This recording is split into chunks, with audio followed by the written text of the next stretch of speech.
Aloha, welcome to Hawaii Music Supply, and today we're going to look at some baritone chords. We went over last time the major chords, so this time what we're going to do is we're going to look over the minor chords and the dominant chords. We're going to put it all into one thing and make it real easy for you guys to understand. So let's get right into it. Okay, so the first one is the C minor shape, and the way we're going to do that is we're going to put our fourth finger on the first string, 3rd fret.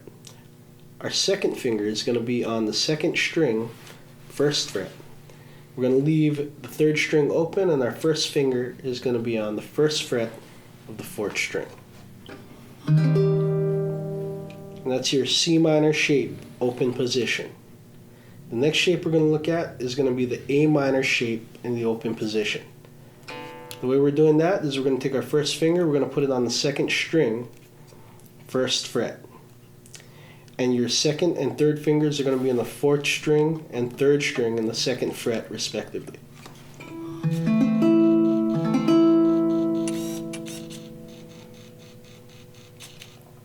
Next chord we're going to look at is the G minor in the open shape. The open position G minor uses only your 3rd finger. It's going to cover the 3rd fret, 1st, 2nd, and 3rd strings. We're going to leave the top string open.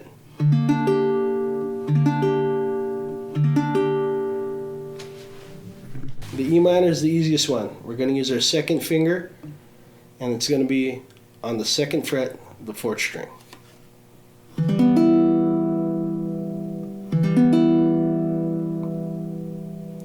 And last but not least, we got the D minor shape.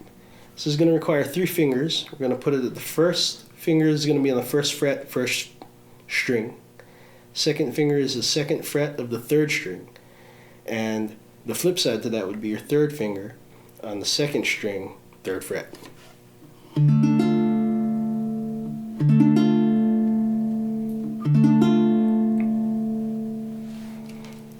Those are your minor shapes in the open position.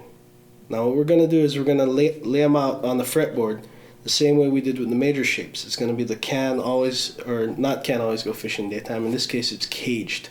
So C, we're going to use a C minor shape. Where that ends, we use the A minor shape. Where that ends, we're going to use the G minor shape.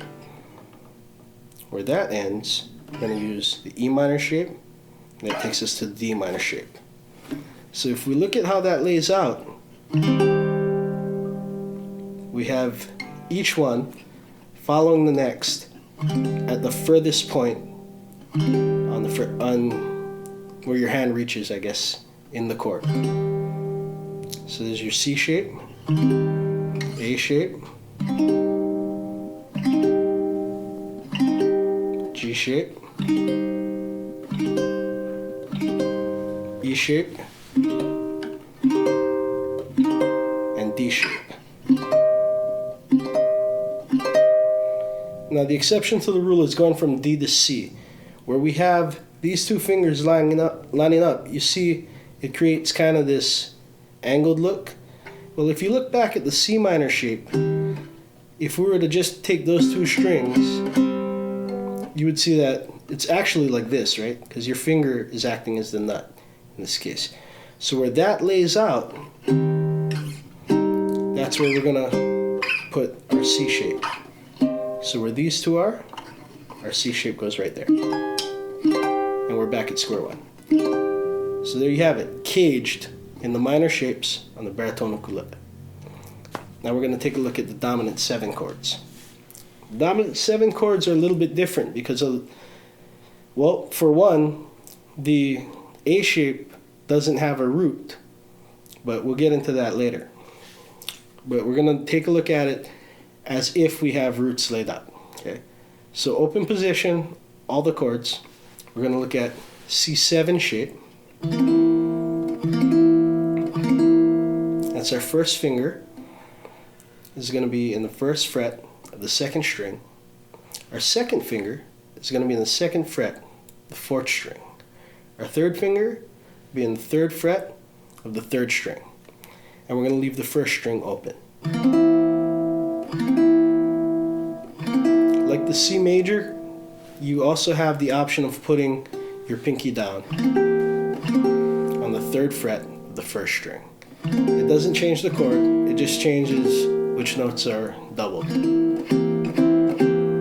Okay, so the next thing we're going to look at is going to be the A7 shape. Now, if you look at the A7 shape, you're going to notice that there's no A. This is a no root shape, but the root is implied because the chord, the strings that we're playing imply the rest of the chord. So the only thing that's out is the A. What we have is our 1st finger is not going to be used. We're going to use our 2nd finger and our 3rd finger only. And we're going to put that on the 4th string, 2nd fret, and 2nd string, 2nd fret. For those of you familiar with the ukulele, you'll recognize this is the shape of the no root D7, which in this case would be a 4th up. Or in the baritone's case, if you're looking at it from a uke perspective, it'll be a 5th up. So 4 or 5, up to you, whichever way you want to look at it, forwards, backwards, whatever. And next shape is going to be your G7 shape. Easiest one we got, right there. Bang, 1st finger, 1st fret, 1st string. 1, 1, 1. Everything else is open.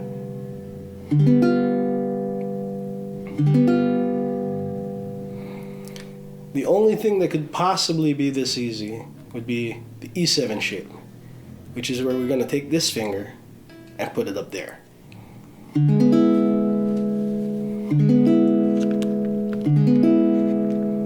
So that's 3rd string, 1st fret. Very simple. And the D7 shape is going to be our 1st finger on the 2nd string, 1st fret. 2nd finger is going to be on the 3rd string, 2nd fret. And 3rd finger will be on the 2nd fret of the 1st string.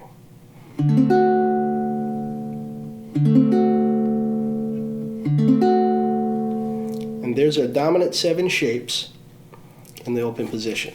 But what we're going to do is we're going to try to lay it out the same way that we did the minor shapes and the major shapes. So this one can be a little bit tricky because a lot of times to get that 7, what you're doing is you're going to take out the root and you're going to drop that down a whole step. So when you're going into that kind of thing, you just have to kind of remember where your root was from the major shape. Okay, so we're going to take a look at that C7 shape. And what's going to happen is we're going to take that pinky and we're going to put it on that optional G note. Now, in a regular C major shape, that was our optional note. We took this finger out, right? And then we lined up that shape next. So what we're doing is we're looking at this as a C7 shape. And we're going to line up our A7 shape in the same manner. We're going to put it here, but we're dropping this down a whole step. So we have that shape. Okay, so where that lines up, we're going to do our G shape. The G7 shape is going to be where these 2 fingers are, because they're lined up there. We're going to put our bar there, do our G7 shape. Now here's where things get tricky, because the root of that shape would be here. We're going to actually move the whole bar up to the root position. So basically 3 frets up, and we're going to put the E7 shape down. So from the E7, we're going to imply that being the root of a major, and from the root is where we'll start the D shape. Now the root in this case is here, so that's how we get back to our C7 shape.